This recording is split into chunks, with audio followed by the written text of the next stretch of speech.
Bienvenue sur Africa 24 dans cette nouvelle édition du QG Weekend. Voici les titres de l'actualité.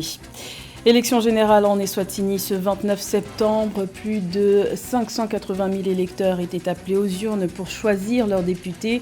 Le dépouillement a commencé et les résultats doivent être annoncés dans les prochains jours. Air Sénégal et Royal Air Maroc scellent un partenariat stratégique. Les deux transporteurs aériens ont signé un mémorandum d'entente le 27 septembre dans le cadre de la mise en place d'un accord de partage de code. Une coopération sud-sud de taille, détail à suivre dans cette édition. Et la hausse des prix des denrées alimentaires continue de peser sur le budget des ménages au Cameroun. L'inflation a atteint en moyenne annuelle 7,8% à la fin du mois d'août. Les autorités multiplient les initiatives pour contenir la pression inflationniste. Mais tout d'abord, au Burkina Faso, à l'occasion de sa première année à la tête du pays, le capitaine Ibrahim Traoré a accordé une interview à la presse ce vendredi 29 septembre, un entretien au cours duquel le président de la transition a annoncé une modification partielle de la Constitution en assurant que les textes actuels ne permettaient pas au pouvoir d'évoluer sereinement. Le président de la transition a également annoncé que les élections ne sont pas une priorité tant que la sécurité des Burkinabés n'est pas assurée.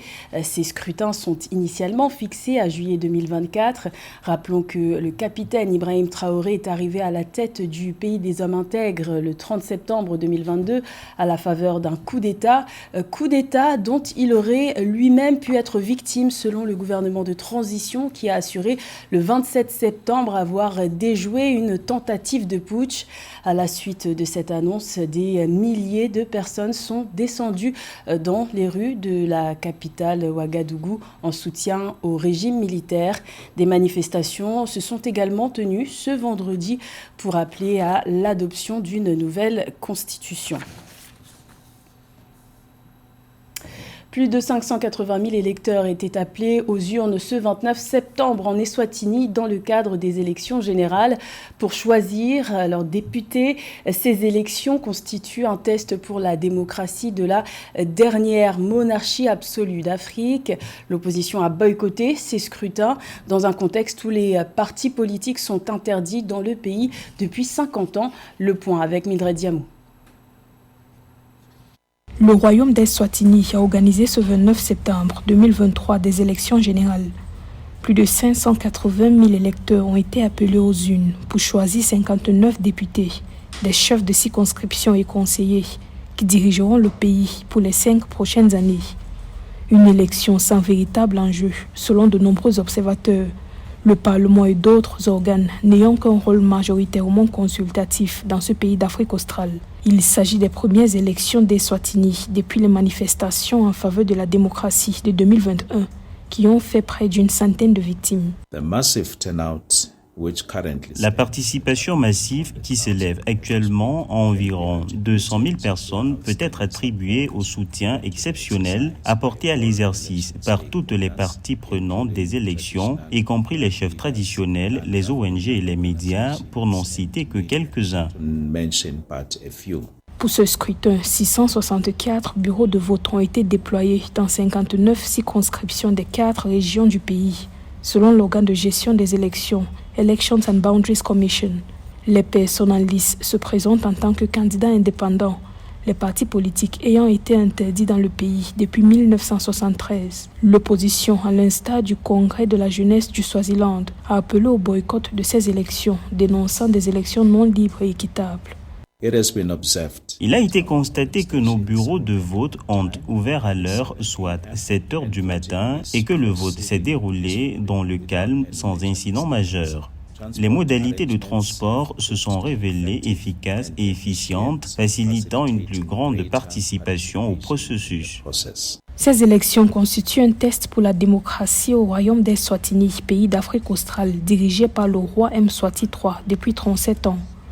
Le roi, âgé de 55 ans, exerce son pouvoir absolu dans ce pays, où plus d'un tiers des 1,2 million d'habitants vivent en dessous du seuil de pauvreté, selon les données officielles. Les résultats du scrutin sont attendus dans les 3 prochains jours. Le Togo s'apprête à disposer d'un code de procédure administrative. Un avant-projet de loi allant dans ce sens a été adopté le 27 septembre par le gouvernement.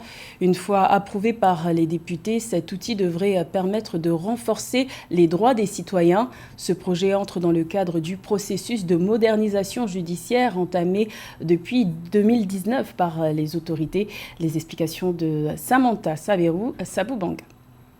Au Togo, le gouvernement a examiné et adopté en Conseil des ministres mercredi 27 septembre 2023 l'avant-projet de loi portant code de procédure administrative. Ce nouveau texte, qui devrait être soumis à l'Assemblée nationale dans les prochains mois, est un gage du respect des droits des citoyens dans leur rapport avec l'administration. Il constitue un outil indispensable pour le contrôle de légalité des actes des administrations nationales et des collectivités territoriales. Bon, ce n'est qu'une loi de plus qui vient s'accumuler sur le bureau de l'Assemblée nationale.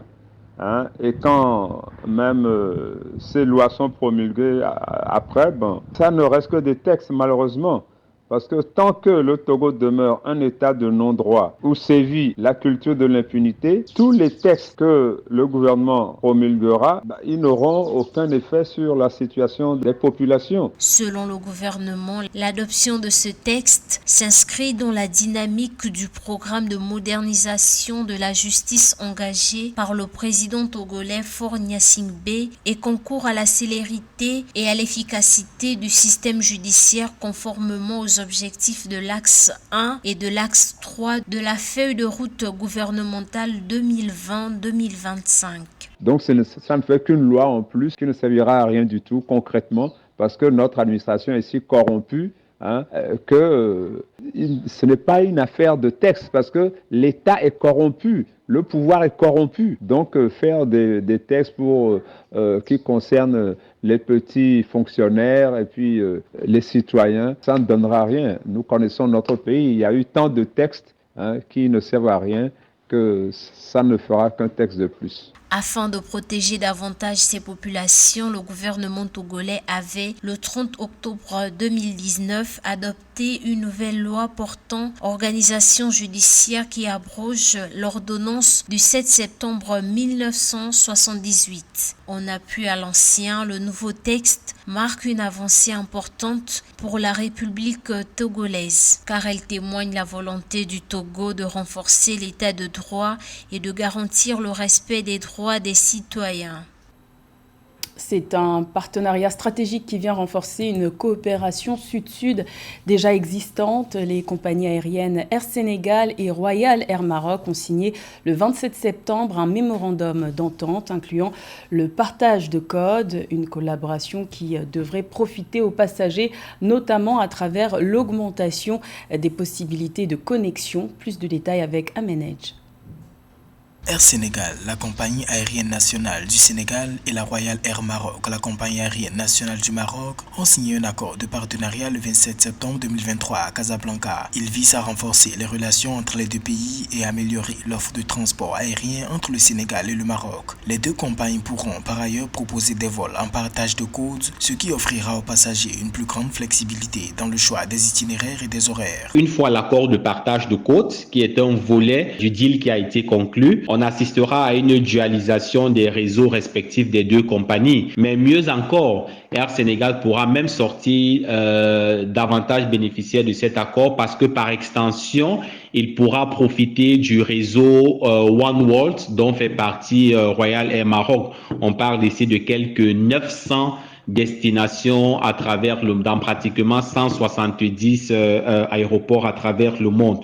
Avec 7,3 millions de passagers, 99 destinations desservies, un taux de ponctualité de 83% et une flotte de 52 avions, Royal Air Maroc pourrait coopérer sur des aspects opérationnels avec Air Sénégal qui dispose de nouveaux avions avec une flotte ultra moderne dotée de 9 appareils et desservant 21 destinations en Afrique, en Europe et en Amérique. D'ailleurs, le mémorandum d'accord parle d'une mutualisation des compétences et des ressources humaines dans le domaine de la maintenance. Il faut dire qu'à l'instant où l'on parle, Dakar est en train d'ériger ce qui deviendra l'un des plus grands centres de maintenance aéronautique sur le continent africain. Et pour la petite info, c'est une boîte marocaine qui a la charge de l'exécution d'une partie des travaux de cette infrastructure majeure. Moi, je vois en cela une très belle réponse sud-sud de deux compagnies africaines qui décident de se mutualiser dans un environnement, dans un ciel africain où on assiste encore à la domination et le quasi-monopole des compétiteurs internationaux sur certaines routes entre l'Afrique et l'extérieur. Ce mémorandum d'entente favorise les échanges économiques et touristiques entre les deux pays, renforçant ainsi les liens commerciaux et culturels. Le partenariat entre Air Sénégal et la Royal Air Maroc marque une étape importante dans le développement du transport aérien en Afrique de l'Ouest et renforce la position de deux compagnies en tant que leader du secteur. Au Cameroun, le coût des denrées alimentaires ne cesse de grimper.